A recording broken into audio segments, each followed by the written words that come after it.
अमरावती से समीपस्थ भानखेड़ा के पास स्थित हनुमान गढ़ी में श्री हनुमान चालीसा चैरिटेबल ट्रस्ट द्वारा 151 फीट ऊंची हनुमान जी की प्रतिमा के सामने 7 फीट ऊंचे दिए में की 19 अक्टूबर की शाम 6 बजे अखंड दीप प्रज्वलित करते हुए बड़ी धूमधाम के साथ दीपोत्सव मनाया जाएगा। इस हेतु अयोध्या स्थित श्री राम मंदिर से लाई गई विशेष ज्योत के जरिए हनुमान गढ़ी में अखंड दीप को प्रज्वलित किया जाएगा। इस आशय की जानकारी आज यहाँ बुलाई गई पत्रवार्ता में हनुमान चालीसा चैरिटेबल ट्रस्ट द्वारा दी गई। इस पत्रवार्ता में बताया गया कि कल 19 अक्टूबर को शाम 6 बजे हनुमान गढ़ी में मनाए जाने वाले दीपोत्सव में श्री शक्ति महाराज हबप, एडवोकेट सागर देशमुख हबप, परम पूज्य मोहन महाराज कारंजकर, सीता दीदी, श्री देवनाथ पीठ के पीठाधीश्वर आचार्य जितेंद्रनाथ महाराज, अनंत श्री विभूषित जगतगुरु रामानंद आचार्य, राम राजेश्वराचार्य महाराज, माउली सरकार, संत कवरधाम के चतुर्थ ज्योत संत राजेश लाल जी मुरडिया, शिवधारा आश्रम के संत डॉक्टर संतोष देव जी महाराज, राज्यसभा सांसद डॉक्टर अनिल बोंडे, समाज सेवक चंद्र कुमार उर्फ लप्पी जाजूदिया एवं डॉक्टर आशीष मालू सहित अनेक गणमान्यों की उपस्थिति रहेगी। इसके साथ ही इस पत्रवार्ता में कहा गया कि अमरावती शहर के सभी नागरिकों ने अपने अपने परिवार की सुख शांति, स्वास्थ्य व उज्जवल भविष्य की मनोकामना के साथ अखंड दीप ज्योत में 2 बूंद तेल डालने के साथ ही हनुमान गढ़ी परिसर में भगवान श्री राम के अयोध्या आगमन का स्मरण करते हुए एक एक दिया भी प्रज्वलित करना चाहिए, क्योंकि हनुमान चालीसा चैरिटेबल ट्रस्ट द्वारा आयोजित यह दीपोत्सव भगवान श्री राम की लंका विजय पश्चात अयोध्या आगमन के लिए समर्पित किया जा रहा है। इस आयोजन के तहत शाम 6 बजे अखंड ज्योत प्रज्वलित कर शाम 7:30 बजे दीप महोत्सव आयोजित किया जाएगा और रात 9 बजे भव्य आतिशबाजी भी की जाएगी। ऐसी जानकारी इस पत्रवार्ता में दी गई। दीपोत्सव की परंपरा बहुत पुरानी है।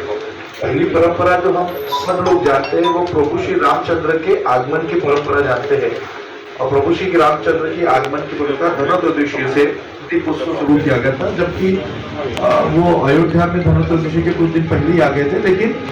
दीपोत्सव की परंपरा वहां से होती है और वही परंपरा को आगे बढ़ाते हुए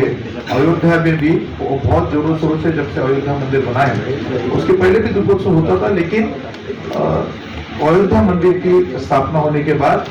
बहुत जोरों शोरों से वहां पे दीपोत्सव होता है और उसी पार्श्वभूमि पर ये खास करके हमसे ज्यादा आमदार रवि राणा की संकल्पना है कि यहाँ पे भी उसी जोरों शोरों से दीपोत्सव होना चाहिए। मैंने इसलिए भी कहा था ये सिर्फ दीपोत्सव प्रभु श्री रामचंद्र के आगमन के ऊपर ही नहीं है, ना ही सिर्फ एक जीत के ऊपर है या बुराई के ऊपर अच्छाई की जीत का नहीं है, लेकिन दीपोत्सव ये हमेशा मातृशक्ति का उत्सव हुआ है। अखंड दीप हम जो जला रहे, मैं कार्यक्रम की रूपरेखा बताता हूँ, लेकिन अखंड दीप मतलब मातृशक्ति और आदि शक्ति को नमन करते हुए। आपने देखा होगा कि नवरात्र में हम जब पूजा करते हैं तो हमारी पूजा मूर्ति पूजा नहीं होती, मूर्ति होती है नवरात्रों में जिसका पूजन करते हैं वो दीप की करती है, वो बाती की करती है, वो अग्नि की करती है, वो चाहे खड़ी हो या लेटी हो, लेकिन वो बाती की करती है। वो जो बात है, वो जो दीप है, वो जो अग्नि है,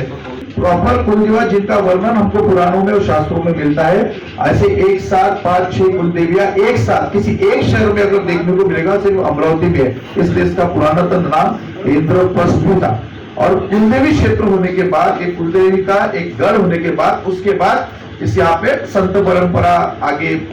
लागू हुई। धनतेरसच्या दिवाळीच्या निमित्त आपल्याला खूप शुभेच्छा देतो आणि हनुमान गढीचा दीपोत्सव या कार्यक्रमासाठी आपल्या सर्वांना या ठिकाणी आमंत्रण करण्यासाठी सर्व शहरातील सर्व नागरिकांना आणि सर्व हनुमान भक्त आणि राम भक्त यांच्या सर्वांना या ठिकाणी आमंत्रण देण्यासाठी आपल्या माध्यमातून त्या ठिकाणी सर्वांना बोलवून आमंत्रण केलं आहे। त्या निमित्तानं दीप अखंड दीप आणि दीपोत्सव या कार्यक्रमाला आपण सादर आमंत्रित आहात।